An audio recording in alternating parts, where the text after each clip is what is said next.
Hey YouTube, I'm here with my first review from Acclaim. This is Armorines. I like to call it the Plan 9 of video games. I did film this with my HD camera. I just don't have the time or inclination to do the whole streaming thing, or video capture rather. Here, it's cool, you can choose male or female. This game is now politically incorrect.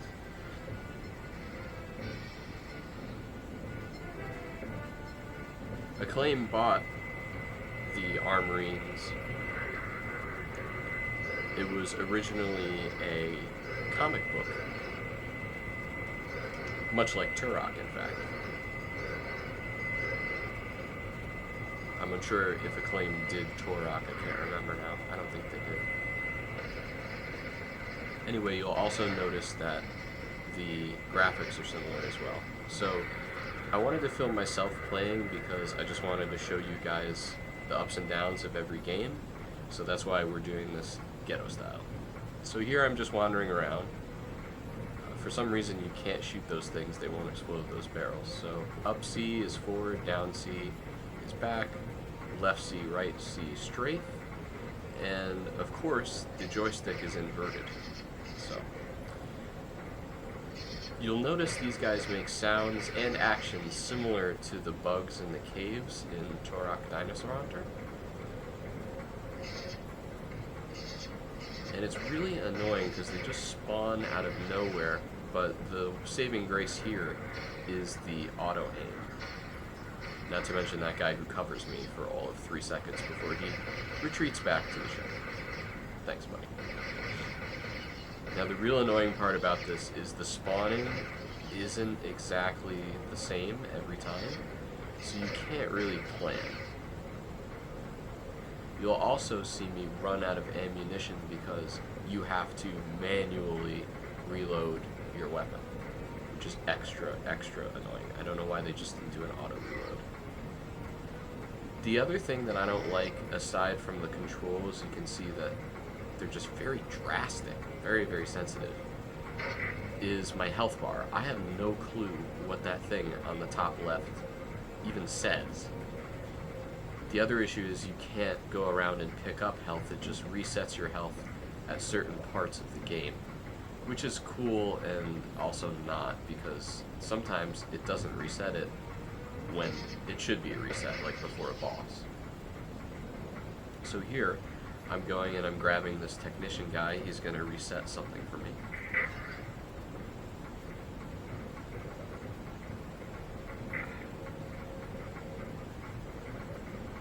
And as you can see, I'm having trouble with these controls. They're not as seamless as Turok's controls are. I was lucky I didn't shoot the guy there. Know your target and what's behind it, kids. Okay, so now I'm just covering him. Again, auto aim, the saving grace. And as long as he hits that switch, that's all I need him for. I don't think you need him to survive the mission. Here's another beef I have, and granted I was doing this with a camera, but it's just as dark. I mean, you just literally can't see anything, and there are enemies coming at you. It's very annoying. Now here, also, you can't just walk up to this, you have to jump on it. This gun monorail thing is cool. It's very reminiscent of Mission Impossible's gunboat. But for some reason, they decided to take the auto aim off, and if you ever really needed auto aim, it would not just be for those monsters on the ground, but also the bugs here. I recently discovered that if you hit up C, it makes the monorail go faster, and if you hit down C, it makes it go slower, which is helpful as well. But the controls here really aren't that obvious. To switch firearms, you have to hold A down and then move your joystick.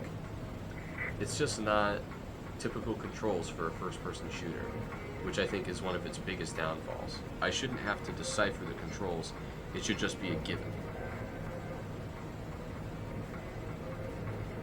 So here we can see, I guess my health has been restored? I don't know. It happens sometimes.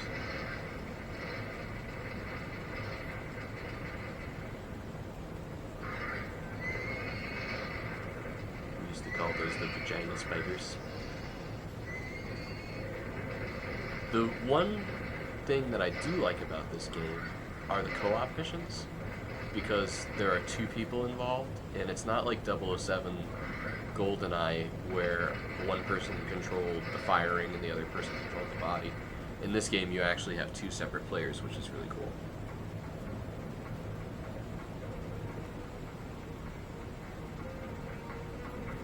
So now I have to go and activate another switch.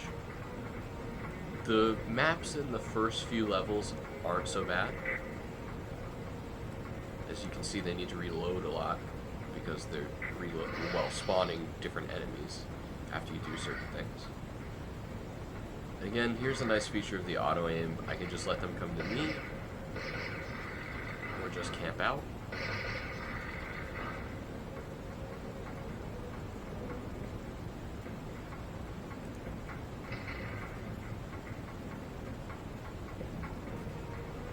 And now I'm back in the gunboat again. I'm sorry, the gun mono. And basically, second verse, same as the first. We're just going through and taking these guys out. Nothing crazy. Vagina spiders, whole 9 yards.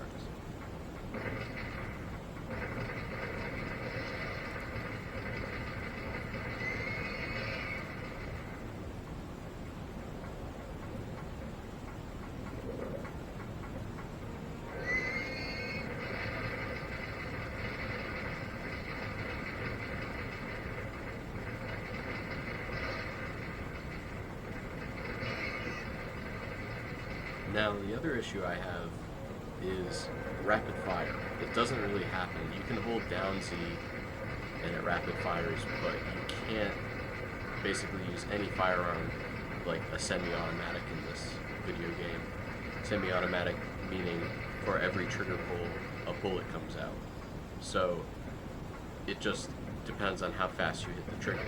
Now, you'll see me struggling with the boss coming up because I just can't shoot him fast enough. So here we are. I have to go flip yet another switch. And I do realize they're trying to get you acquainted with tasks in the game, but it's getting a little old. And now I'm going to go forward again for the boss fight.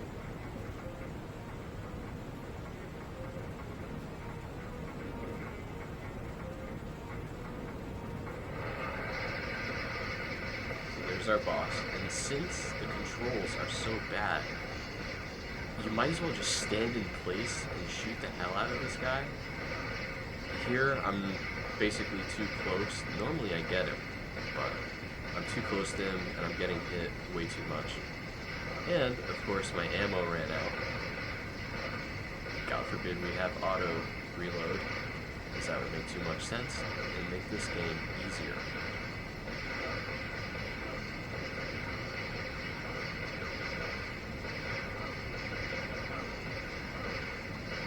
And I died. The other fun part is you always have to sit through the death sequence.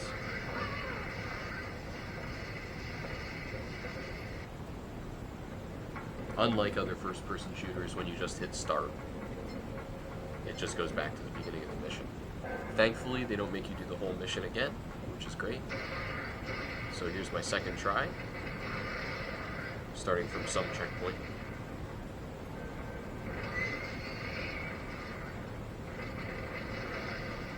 And I'm going to let you guys just enjoy the gameplay for a moment, or not enjoy the gameplay.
obviously this game is very reminiscent of Starship Troopers.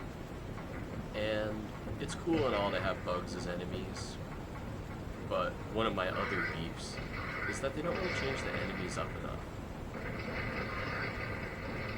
Even in Turok, which I think is pretty much the same game engine, there are different enemies and the bosses are different too. But here, the only difference between the bosses and the regular enemies basically is just hit points. They also didn't have the decency to give you a boss health bar so you know when he's dying or when he's close to dying. And just for the record, there are acclaimed games I like. I'm sure some of the ones I'm going to review are acclaimed, but this one just, I don't know, bad graphics, bad enemies, really bad controls. The radar helps, you can take it or leave it. I really haven't been using it. I'm not even sure exactly what it represents. I think some of it represents colonies and, you know, other targets like where that guy was that I had to find. So we're about where I left off, where I died before when I fought that boss. And it looks like I have about the same amount of health. But again, it's hard for me personally to decipher what kind of health that is.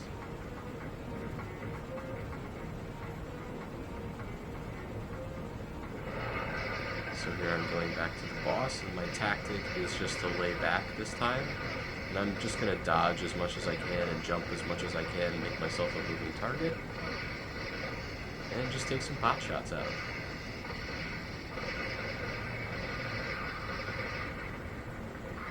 And you'll see I run out of ammo, but keep firing and have to reload. Again, why there is no auto reload feature is beyond me. So this is probably my least favorite video game for Nintendo 64, and next time we're going to review some better ones, so stay tuned.